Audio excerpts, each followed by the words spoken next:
Welcome to the Actually You Can podcast.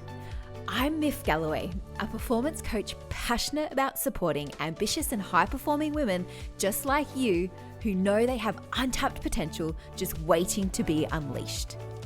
If you're looking to massively up-level your performance in all areas of life, you've come to the right place.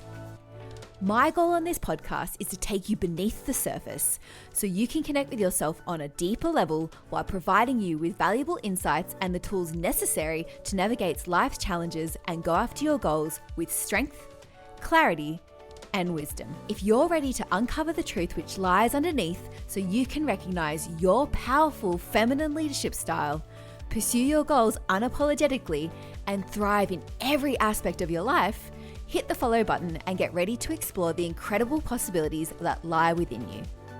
Together, we'll uncover your next steps in achieving peak performance, because actually, you can. Hello, and welcome to another episode of the Actually You Can podcast. Today, I am joined by another truly inspiring guest, Laurel Roberts-Meese, a seasoned therapist who has spent over a decade working with high achievers, from executives to entrepreneurs, to help them find real, lasting wellness. Laurel has changed the myth of the vacation cure and shares her unique insights on how we can move beyond burnout to create true career longevity. I have no doubt that we're going to have a conversation that's bound to leave you feeling empowered and ready to rethink self-care. So welcome to the show, Laurel. It's so wonderful to have you here. Thanks for having me. I'm excited to bring this message to a broader audience. And so to kick things off, you worked with so many high achievers over the year. What is one common self-care myth you think a lot of them fall for? Absolutely. The easiest one that comes to mind is this idea of the vacation cure. Like, oh, I just need a really good vacation, and kind of saving up all of your self-care, saving up all of your relaxation and enjoyment of life for a couple weeks a year. And that's simply not sustainable. That just doesn't work. Now, of course, we do need breaks, but it's not a substitute for taking care of yourself the rest of the time. If you take care of yourself the rest of the time, the vacation is better because you actually get to enjoy it instead of just using it as a recovery. Vacations aren't meant to be recovery. They're meant to be joyful, exploratory, adventurous, connecting, inspiring. Not just kind of, bandaging yourself up so you can hobble back into the office a week later. I love what you just mentioned about vacations not being recovery, because that's so true. Like, I don't go on holiday to have a break from my day job. I go on holiday to have a good time, right? Yes. So when we're saying, I just need a vacation, what are we really saying? I need a break. I need to take care of myself. Something about the pace of my life is not sustainable. And that you have to listen to, and that requires daily attention. We can't just muscle through and keep going and expect to feel different because we go on a vacation for 1 week or 2 weeks or even a month. Because if you come back to the same pace that you were at before, you're going to end up in the same predicament a month later. Yeah. And with that break, like, a lot of the times I know if I go, oh, I just need, I actually say the words, I just need a break. And what I'm really looking for in that moment is just space, I think, to think or just to recharge and do nothing. How can we make sure that we maximize a break? Because yes, you could have a couple of days off, but if nothing changes, nothing changes, right? Yeah. What needs to happen? Yeah. Well, it's interesting you use the words maximize a break, because the people I work with, achievers, they are always trying to maximize to the point where they burn themselves out, right? Yeah. So I think the way I might phrase the question is, how do we make sure our breaks are effective? Yeah. Rather than like, how can I get done on my break? Which is not a question anyone should be asking themselves, right? So good. Such a contradiction. So it's going to be so personal to each person what they're going to do on that break. For some people, it is. There's this new phrase that we first started hearing about like maybe over a year ago called bed rotting, which is like you just literally lay in bed and maybe you read or watch TV, like you just don't move very much. For some people, that is a very effective break. Now, there's a lot of baggage that comes with feeling lazy, feeling like you haven't earned rest. You earn rest by being a human. Everyone deserves rest, right?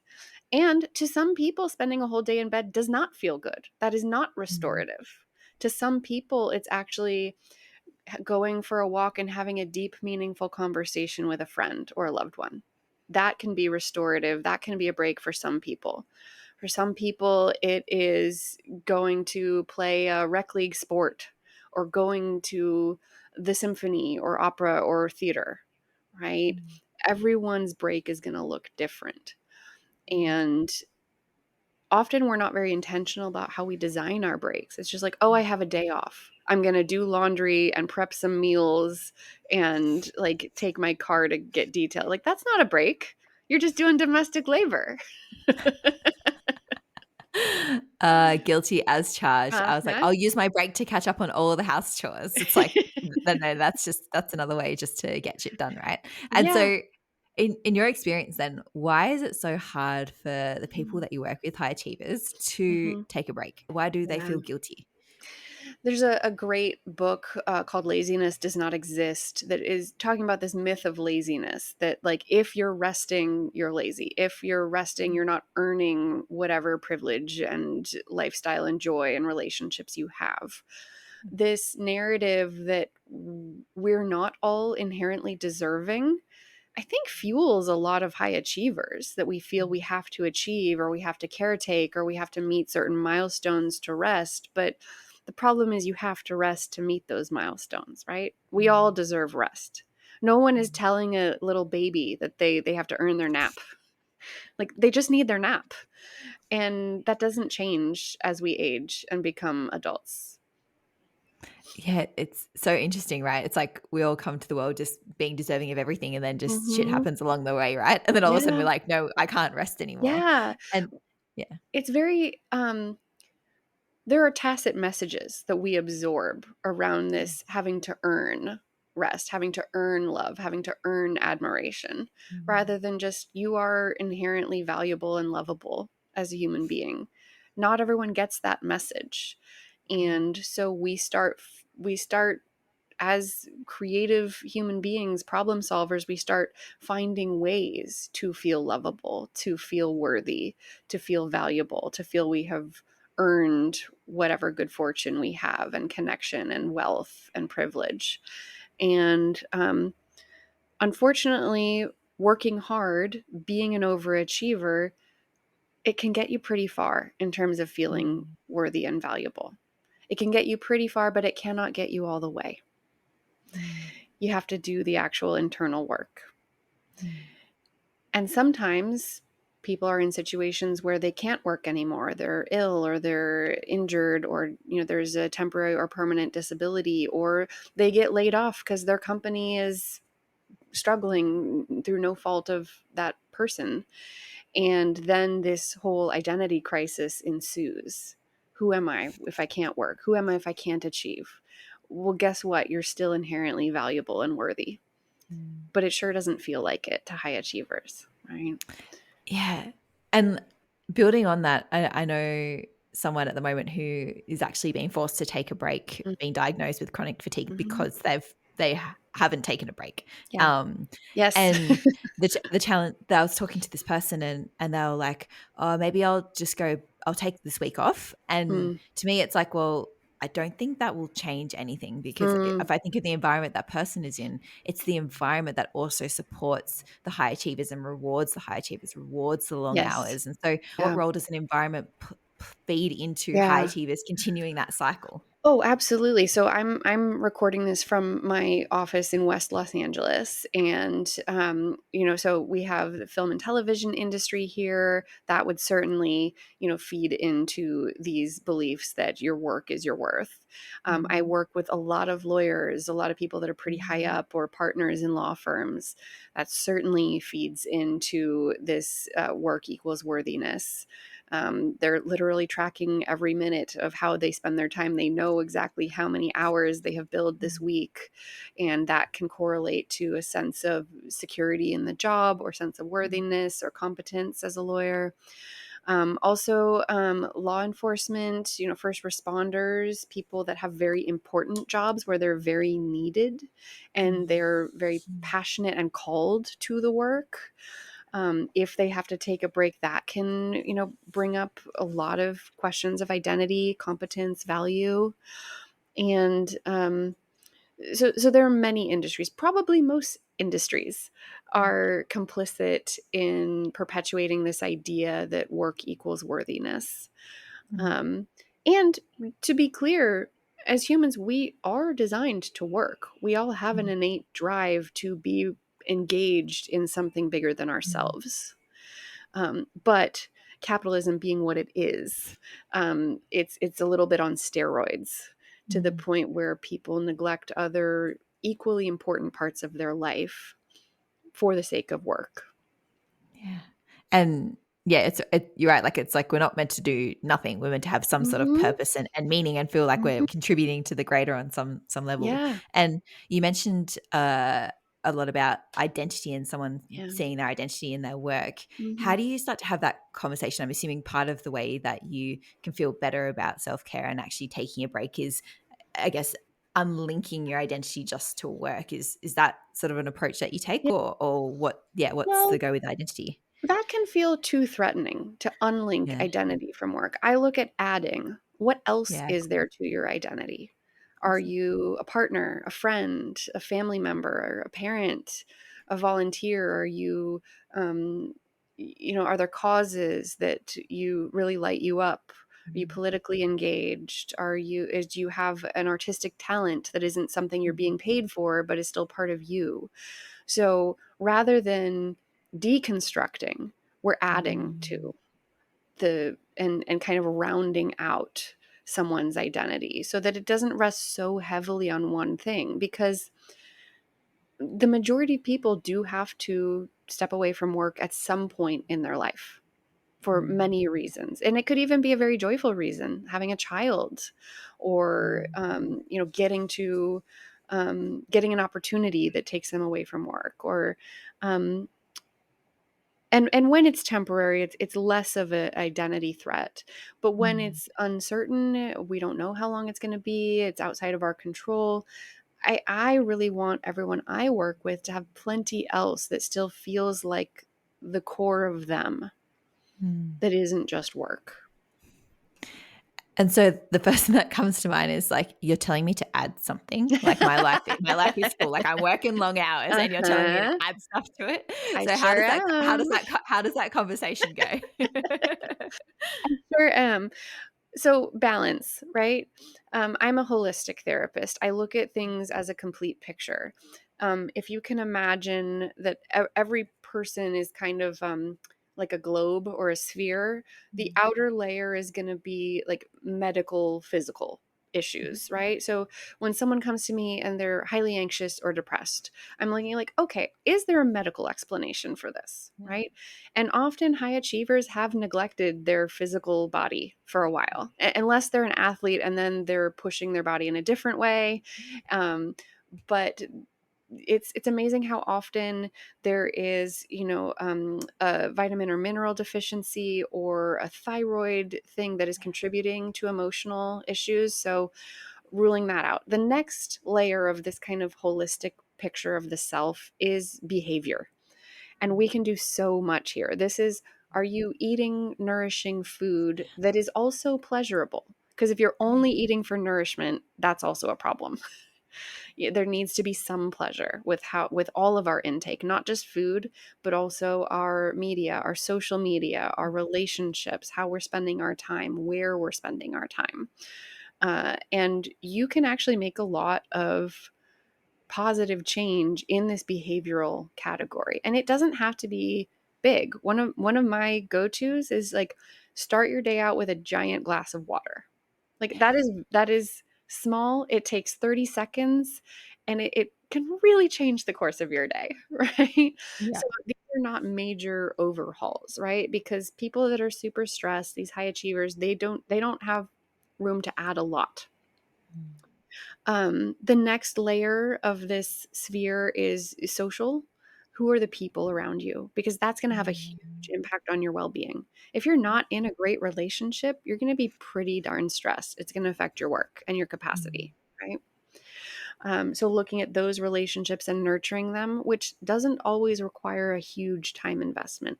It does require a huge time investment to make friends, but to maintain, it's quality over quantity. Mm. You can have one deep, meaningful conversation every week. You're great. Nurture those relationships, deepen them. Be vulnerable to an extent that you feel okay with, and respond to their vulnerability in kind. And then the core of that globe of wellness is, some people might call it spiritual health. Not everyone likes that term because to some people that brings up religion. I really just view it as like, what is your personal meaning and purpose and drive? What makes you feel connected to yourself and to something bigger than yourself?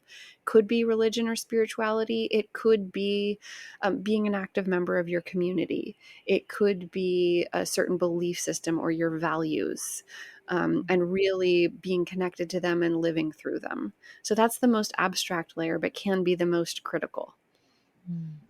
I love that approach to it, the different layers, because it's often like you can change if you change something you're doing physically, but every day you're in a relationship, to your point, that Yeah. stresses you out. You're in a work environment that stresses you out. I Yeah. mean, that's a large chunk of your day Mm-hmm. that you're spending in a Mm-hmm.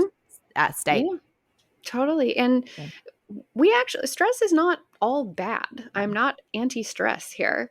Some amount of stress is good for us. Yeah. Like a kind of a low level that's generally stable. We're talking like a 1 or 2 out of 10, some days a 3 out of 10. You're actually going to be pretty productive and probably Yeah. pretty happy. Yeah. If you have zero stress, what motivation do you have to do anything, right? Exactly. That doesn't feel good either. That feels like depression to a lot of Yeah. people. Yeah. But then if you get past that 4, 5, 6 mark, then and it's chronic, we can do Yeah. short bursts of high Yeah. levels of stress. That's actually good for us. Short Yeah. bursts of stress. There's evidence. Ayurvedic medicine is actually Yeah. based on this concept that short bursts of stress trigger the body to heal itself, trigger the body to replenish tissue and to kind of go through natural physical tasks. Stress will induce that, but only when it's short term. Long term stress is all around bad. You're going to have tissue breakdown. You're going to have immune over or under function. You're going to have sleep disruption. You're going to have brain fog. So, finding that optimal level of stress rather than trying to eliminate it entirely is really what people should be aiming for. Yeah, and when you're talking about the short bursts of stress, I mean, I know Mm-hmm. ice baths have been talked about a lot, and I think Mm, one of the core principles around that is yeah. because it Yeah. stresses you out Yeah. in a good way. And it's same Mm-hmm. with working out, right? Like working out's good for you. It puts a Yeah. lot of stress on the body, but it's not, to your point, it's very Mm-hmm. acute. It's not chronic. And if you take no rest days from Yeah. working out, that's going to hurt your body, Yeah. right? The rest is part of a natural physical cycle. So why don't we consider it part of a natural psychological cycle? It's so funny you say that, because the way that I started to be able to, not that you need to do this anyway, but to be able to rationalize rest was I used to be an athlete, and Mm-hmm. training programs were periodized. So it builds up over a period of time. Then you have a rest period. That's where you get stronger. And then it builds up again. And then I was like, what if I approach work like a training program? And because we have busier weeks, like my work's quite Mm-hmm. fluctuates quite a bit, be like, okay, cool, I know I'm going to have a busy week here, make sure the next week I make it an easy week. And I started approaching it that way, and I found Mm-hmm. work to be a lot more manageable in that space. But I was like, that it's just like training, like you need to Yeah. recover from these big peak things. Absolutely. And yet I see so many people trying to be in peak week Yeah, constantly. every time. Yeah. And it doesn't work. You Yeah. can't. You can't. Yeah. And I know I'm going to call out some people that are kind of like, "Well, but I can." Which I know the title of the podcast is actually you can, but like Doesn't mean actually you should, though. you can't be in Yeah. peak week Yeah. at 52 weeks a year. Yeah. Yeah. Yeah. Yeah. And I think it's different if you're just a single person and you go to work. You probably have a Mhm. lot more capacity to spend on self-care. But when you Mhm. add in variables such as partners and young kids especially, you need to Mhm. have that buffer, because you've Mhm. got other people's agendas and stress that you're dealing with too. So if you're Mhm. operating at your max and stressing yourself out, and then all of a sudden your kid's sick, Yeah. And then you get sick and you're Yeah. like, well, I actually have no room to be able to deal with this because Yeah. I'm already at my max level of stress. Right. Well, and absolutely, parenting, being in partnership, caring for parents, all of that, it absolutely adds stress. And I also want to acknowledge that single people have stressors that, Yeah. coupled or family people do not. If you're really sick and need to go to the hospital, who's going to take Yeah. you? That's a very good If point. you're out of work, who's going to support you, right? There's stressors on every side of it, Yeah. right? That's a very good And point. so practicing self-care and making sure you have that buffer in your capacity is for everyone. Yeah. Yeah. Yeah. 100%. I Uh-huh. love that. Thank you for calling that out. And you mentioned as well, self-care is a daily thing. And Yeah. there's sort of micro self-care practices that you can do. Mhm. What does that look like? You mentioned Yeah. that waking up and having a glass of water Yeah. is a great Yeah. start. Everyone How can do do you? that one. Yeah, 100%. What Mhm. else are examples of the micro self-care practices? Yeah. Um, so people are going to hate this. I'm a huge fan of putting your phone in another room when you sleep, right? Just get an alarm clock. Yeah. Because, you'll sleep more, you'll sleep better, your body actually is less stressed when it's not near Mm, your phone.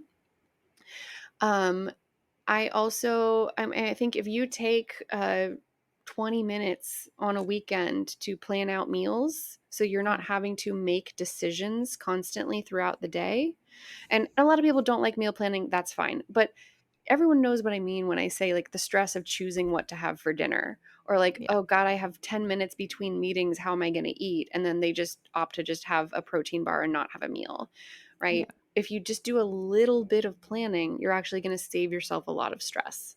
It's like, Yeah. oh, okay, Thursday, right? We're going to have tacos and a side of broccoli. Great. That was decided. I don't have to use mental energy for that. Yeah. Yeah, you're right. It's the decision making. Like I often Hmm. have a conversation with my partner. I'm like, "What do you want to have for dinner tonight?" He's like, "I don't care." I'm like, "Well, someone needs to care, Yeah. and I've cared about a lot today. Like, can you just make this decision for me? Like I'm all, Right. all out of caring." Yeah, so do it for yourself. Just plan Yeah, out the week and you can be flexible in it, but yeah, it just helps you we need to be making fewer decisions and we can make that happen. and so if someone's listening to this, being like, "Yeah, cool. I need to add more. I need to look after self care. All that sort of stuff Mhm. sounds great." But how is that going to impact my career? Like I'm so career driven, and I just want to Mhm. work, work, work, work, work. Yeah. What would you say to that person who's like, Mhm. "Eh, how does self care impact my career?" Yeah, I would say that's really short-term thinking Yeah. because I want everyone listening here to have career longevity Mm, and stability in that career and tremendous satisfaction in that career. And you will not get that sprinting a mm, marathon. mm, A lot of people that I work with, it is quite difficult for them to slow down. I'm not asking people to do something that's easy. I'm not yeah. encouraging something that's easy. Uh, but if you still want to be in this job, in this field, the next Mm, 5, 10, 15, 20, 30 years, you have to think long term. I'm sure you've got marathon runners listening to this. Do you come out of the gates sprinting and then expect to sprint that whole race? No, that's mm, absurd. Even elite athletes, they have a strategy. They pace themselves. They know what marker they need to check in and make sure they're hydrated. They know how they're going to shift their pacing based on different mile markers. And that happens in the training as well. mm. So you can't approach any career like a sprint. Don't do it. Amen. Mhm. And you mentioned that what you're asking someone to do isn't easy, and I Yeah. would agree because a lot of the time, especially high achievers, like I work really. I mean, they might not say these words, but they would probably identify with working really hard. And it Hmm. gets to a point when you're so conditioned to working really hard, that's actually easy. It's easy for you to work hard because that's the conditioning and Yeah. the behavior pattern Hmm. that you've gotten. And then so to actually take the time to include something like self-care, that's Hmm. hard. And so if you truly identify as someone who's willing to do the hard work, Yeah. then you I feel like there's it's not double standards, but I feel like Hmm. that's the only word that's coming to mind at the moment. It's almost like Yeah. you're setting a double standard. You're saying you work hard in one area, but are you really willing to do the hard work that will ensure career longevity or Yeah. long term health and Yeah. that sort of stuff? Yeah. You know, it's interesting. A few minutes ago, you brought up that example of someone that was going back to work 4 days a week. And I Mm. also have worked with some people that have, taken a mental health break and gone back at like reduced time or an Mm. augmented schedule. And I actually think that can be really effective for some Mm. people, but only when it is paired with a mindset shift. So, Yes. for example, let's say lawyers. Lawyers are primed for burnout, right? Because Mm. they are given a minimum number of hours they are expected to bill every year. And every lawyer I have worked with is like, yeah, but if you only meet the minimum, you're in trouble. Like you're expected to exceed that, right?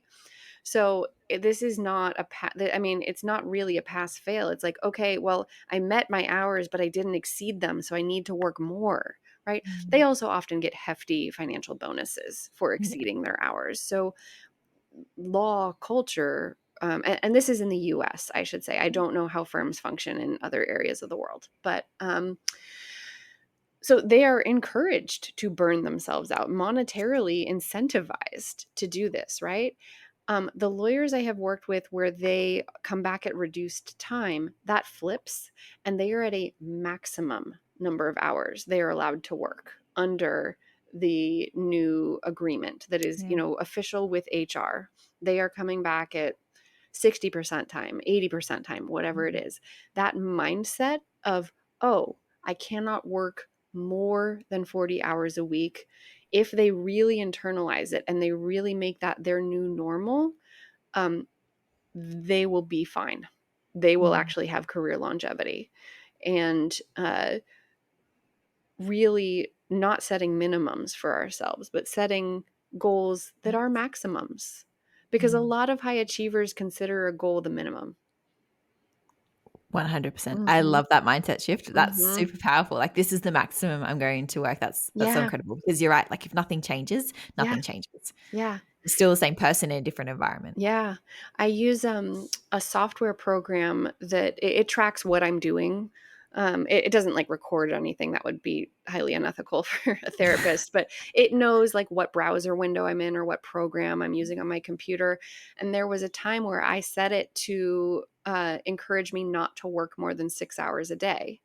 And now this is very focused work, right? And that would be a full-time job because like let's say you take a lunch break and then not ever humans cannot most of us cannot focus fully for 8 hours a day. It's just not possible, Right. right? So I had this program that was tracking how much I was actually working and telling me, "Hey, you're pretty close to 6 hours."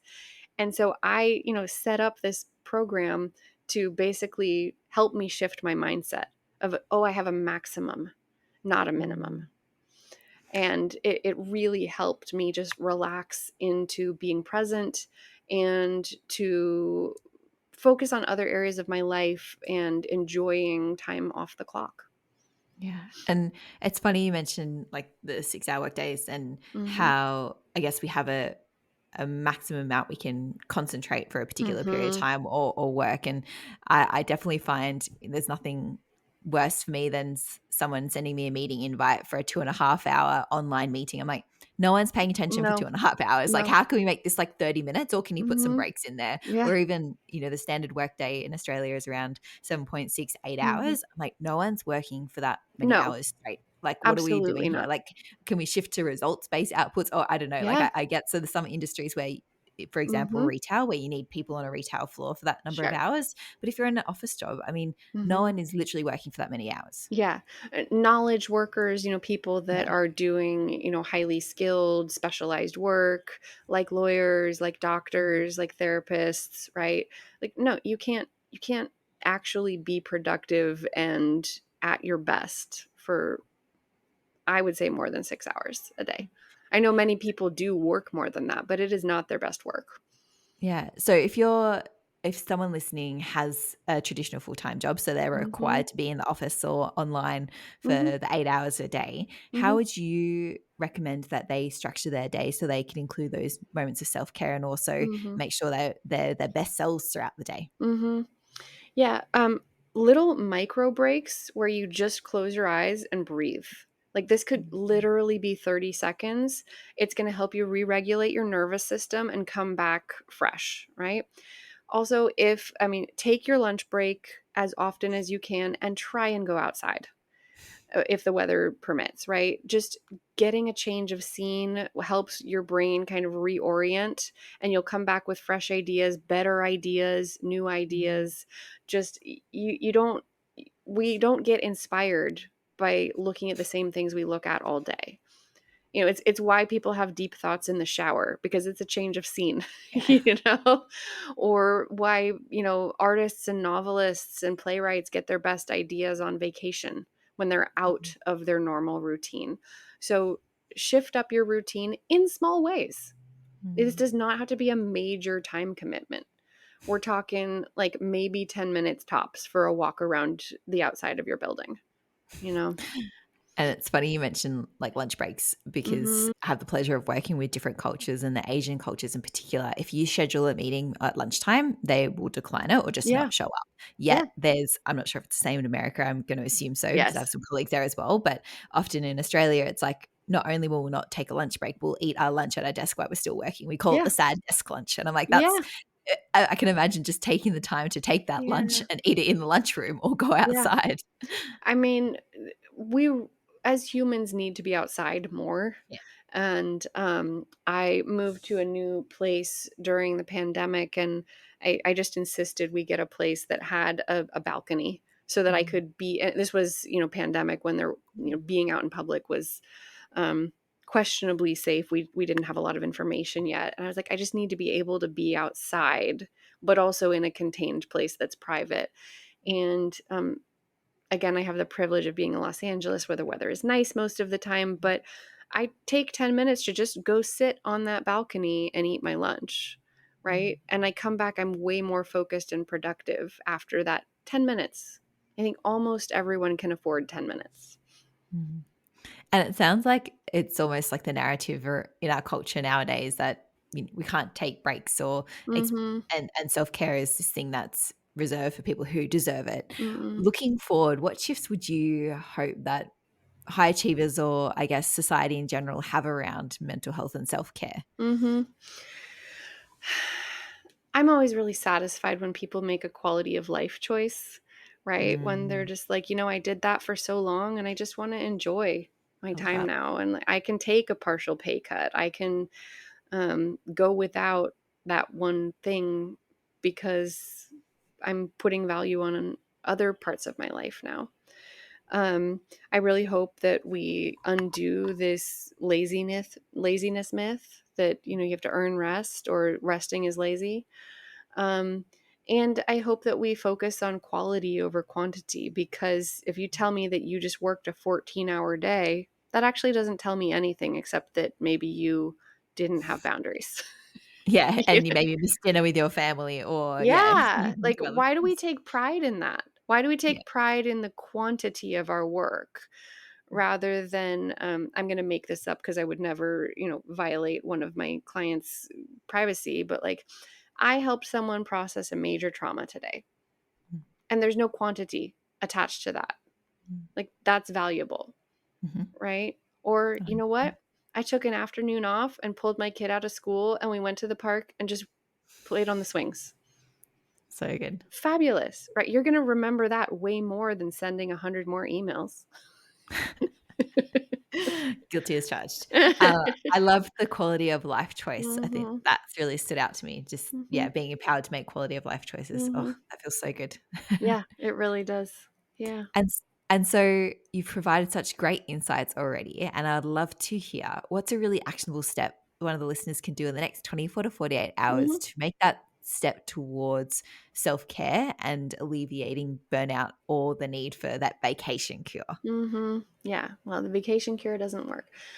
So one step, it's going to be so personal to every listener, but let's take one thing off your calendar that's just busy work, that's like not Mhm, critical, because I think we often ascribe exaggerated urgency to a lot of things on our calendar. Um, I'm loving recording this with you, but was recording this today super urgent? No, it was not. And if I was super stressed and really needed time to be with my partner or sleep or whatever, like I could have rescheduled, right? Yeah. Um, there's no urgency to it. Mm. So take something off your calendar that has a false sense of urgency and then put something that means something to you on there. That's such great advice, because when you share that as well, it's like someone might have hesitated to cancel on me because they think they should show up for me and stuff. It's like, Mhm. no, no, no. You need to look after you first and Mhm. foremost, because then you can show up as your best self. Because if Yeah. you are stressed, anxious, we might be having a totally different interview Yeah. here.